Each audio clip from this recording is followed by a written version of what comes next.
Hello everybody and welcome to hole number 6, a par 4 of the Nordic Fjords on tournament 10, the Club Oceania. And here I'm gonna use a power 5 ball, at least that was the thought. And we're gonna use the big topper here, trying to gain as much distance as possible. The reason I'm using this recording here is not really to show off with a big topper and a berserker, is to actually give you an idea on that this is actually a course where you can play it aggressively and give yourself a much better chance if you get over the second part of the water.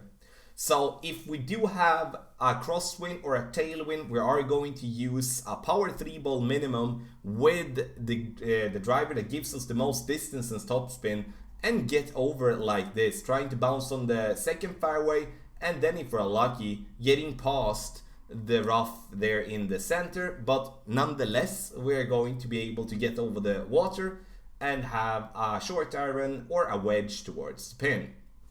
You maybe wonder, what do we do if we do have headwind? Can we reach the second fairway then?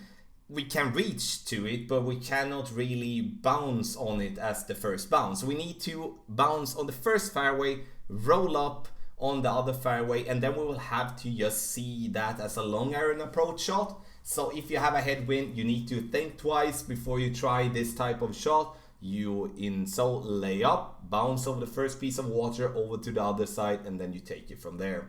The drive is 10% extra. The second shot, we're not going to over adjust anything. So even though it looks slightly downhill, but I'm not adding anything for the approach here. And here I'm having the rapier, I'm using the ball guideline, using the top spin to give myself a little bit easier time. I would love to have a dunk with my short iron instead, but it is what it is. So just to answer a question that I think that might be featured, like, do we need to play with a power 5 ball? No, we don't. But we are dependent on having some sort of tailwind if we're gonna play the same type of drive that I made now with a power 3 ball. So therefore I wanted to explain the way of playing this hole in headwind as well, so we do not try to play that overpowered shot in headwind.